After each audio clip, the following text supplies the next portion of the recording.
Labdien, mani sauc skolotāja Krista, un šodien mēs vairāk parunāsim par to, kas ir konflikti un kādos veidos tos var risināt. Respektīvi, šodien mums mērķis nodarbībā ir noskaidrot, kas ir konflikti un kādas ir stratēģijas, lai tos censtos atrisināt.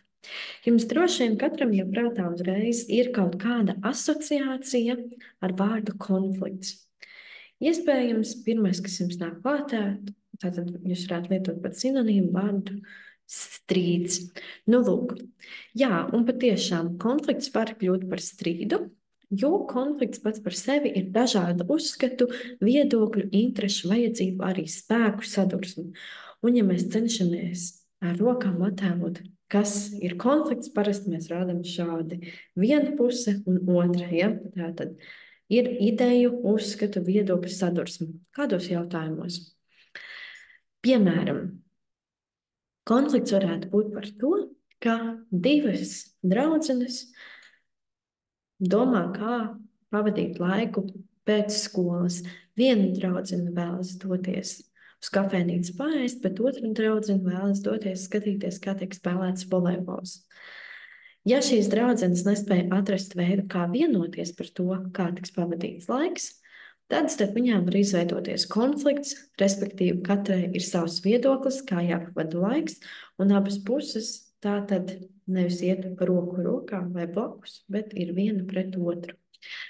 Konfliktiem ir dažādi cēloņi, tātad tās var būt atšķirīgas cilvēkiem vērtības, atšķirīgas intereses, dažādi uzskati par vienu un to pašu jautājumu, dažādas emocionālās vajadzības, vai arī ir situācijas, kurā cilvēkiem netiek apmierinātas cilvēku pamatvajadzības. Cilvēku pamatvajadzības ir piemēram ēdienas, ja tāda pārtika, ūdens un tam līdzīgi. Situācijās, kur mēs neesam parūpējušies par sevi, varbūt neesam pēduši un pacēluši, mēs labi zinām, ka arī garstāvoklis ir sliktāks un konflikts var attīstīties ātrāk. Tad konflikts ir sadursme starp uzskatiem, viedokļiem, interesēm, un konflikts, protams, var attīstīties dažādos veidos. Tas var būt piezemētāks vai varbūt attīstīties par tik tālu, ka starp cilvēkiem attiecības tiek pārtrauktas, ja konflikts netiek atrisināts. Tas, kā konflikts rodas un attīstas, tas lielā mērā ir atkarīgs no dažādiem faktoriem. Un šeit es jums atkal piedāvāju izlasīt tekstu, tad atkal strādāt ar tekstu un palasīt, kas tad ietekmē konflikta rašanos un attīstību. Ja nepieciešams, apstādini video un izlasi pats. Ja nē, tad es lasīšu un tu vari sekot līdzi. Nu, lūk, tad cilvēki ir dažādi, un tāpēc viņiem ir atšķirīgi uzskati, viedokļi, intereses un vērtības. Konflikts rodas tad, ja cilvēki pretnostata, piemēram, savus uzskatus, domājot un sakot otram, ka tikai viņa uzskats ir pareizais. Konfliktā iesaistītie piedzīvot dažādas emocijas, un tās var ietekmēt konflikta gaitu. Emociju ietekmē konflikts var attīstīties un padziļināties. Emocijas konfliktā var izpausties dažādi. Kliedzot vai nerunājot, aizsitot durvis vai mētājot priekšmetus, ejot prom pēkšņi, neatbildot uz jautājumiem vai izaicinot. Konfliktā iesaistītās puses dusmās var pateikt vai izdarīt ko tādu, kas konfliktu padziļina, vai nobīties no konflikta un piekāpties, lai konflikts neturpinātos. Abos gadījumos konflikts netiek atrisināts. Ja abas puses pārvalda savas emocijas, konfliktu atrisināt ir vienkāršāk. Tad, kad mēs šādu tekstu izlasām, mums nepietiek tikai izlasīt, mums ir jāpadomā, kas tad tur tiek pateikts, ko mēs jaunu varam uzzināt. Un no šī teksta mēs varam uzzināt, ka konflikti veidojas tāpēc, ka mēs kā cilvēki paši esam atšķirīgi un bieži vien risinot kādus jautājumus vai mēģinot par kaut ko izlemt, šīs dažādības parādās un cilvēki pretnostata savus uzskatus un katrs paliek pie ticības, ka viņa uzskats ir tas pareizais vai viņa risinājums ir pareizais. Un tas, cik ļoti šis konflikts attīstās, vai, piemēram, konflikts pāraug jau pļaušanā, grūstīšanās, draudzības pārtraukšanā, to ietekmē tas, kā mēs pārvaldam savas emocijas. Pārvaldīt emocijas, tas nozīmē saprast savas emocijas, saprast, kā es jūtos, kāpēc es tā jūtos un pateikt to vārdiem. Šajā tekstā tika minēti arī vairāki veidi, kā tad emocijas konflikta laikā izpaužas. Piemēram, bieži vien var novērot, ka draugi vai draudzenes savstarpēji sastrīdas un pēkšņi vairs neatbild uz jautājumu, nerunā. Ja? Tā var izpaust emocijas. Kaut gan patiesībā varbūt cilvēks vienkārši jūtas noskums vai ir sāpināts, vai tiešām cilvēks ir dusmīgs un viņam liekas, ka kāda situācija ir netaisnīga. Bet cilvēks nevis to pasaka, bet emociju uzplūdā rīkojas citādāk, kliedz vai nerunā, vai aiziet prom, vai kaut ko pagrūž. Ja?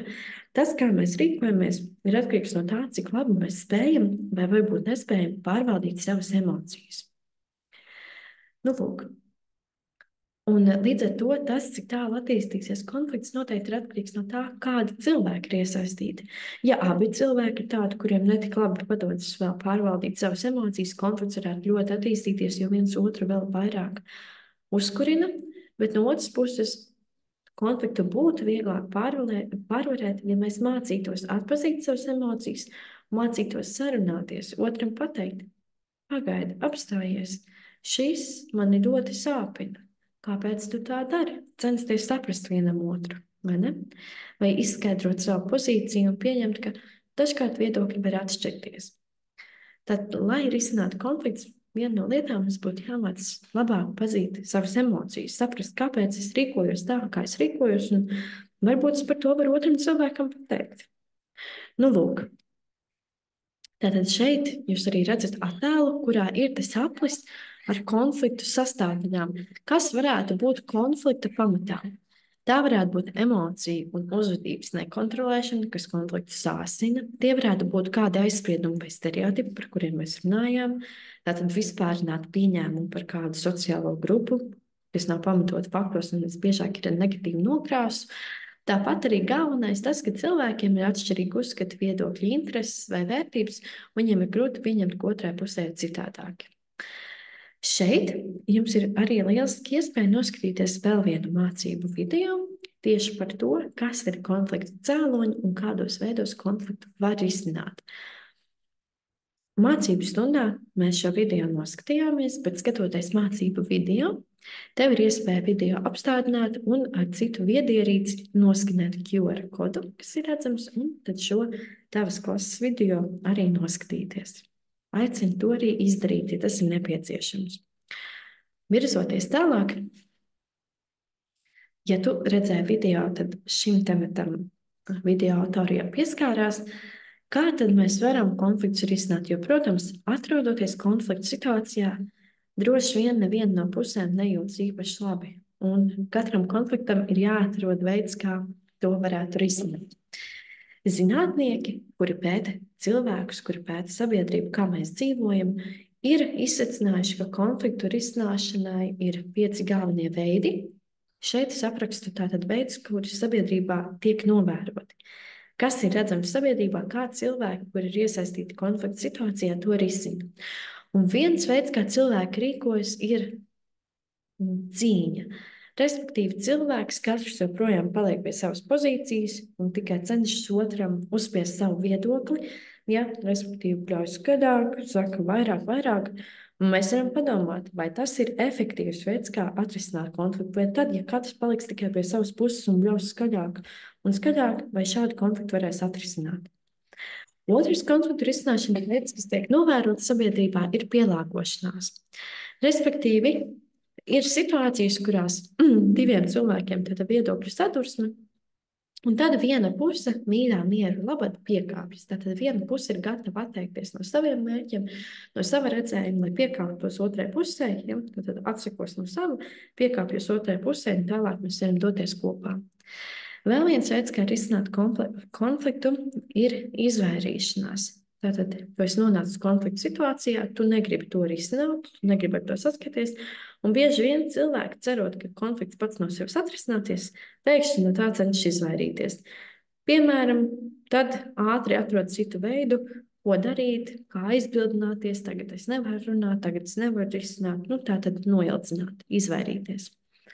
Vēl viens veids ir kompromiss. Kompromiss sauc arī par vidusceļa meklēšanu. Tātad abas puses saprot, ka, lai nonāktu pie vislabākā risinājuma, katrai pusē būs no kaut kā nedaudz jāatsakās, lai atrastu variantu, kas apmierinātu kaut cik abas puses. Tātad skaidrs, ka katrs nevar darīt, ko grib.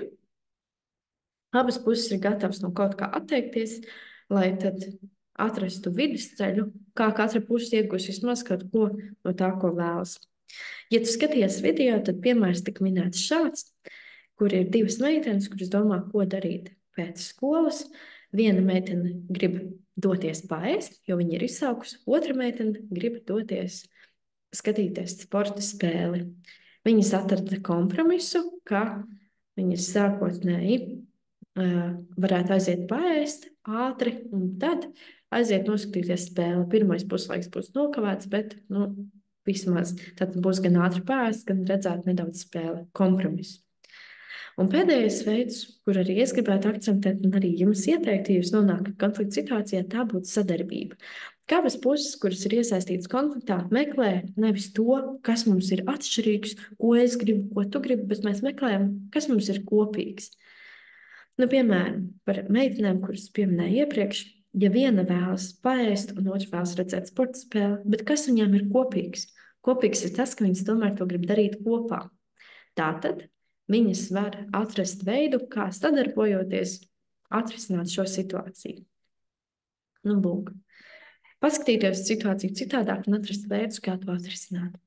Tātad šie, ko es pieminēju, ir galvenie konfliktu risināšanas veidi, kādi sabiedrībā tiek novēroti, un aicinu jūs katru padomāt, kurš no šiem veidiem ir efektīvs, jeb kuru jūsuprāt būtu labi izmantot, atrodoties konflikta situācijā. Es pati ieteiktu izvēlēties kompromisu vai sadarbības ceļu, jo tas ļaus atrast pēc iespējas maigāku risinājumu abām pusēm, un visticamāk, abi būs kaut cik priecīgi. Lūk. Padomā arī tu. Liels paldies par šī mācību video noskatīšanos. Tiekamies nākamajā stundā.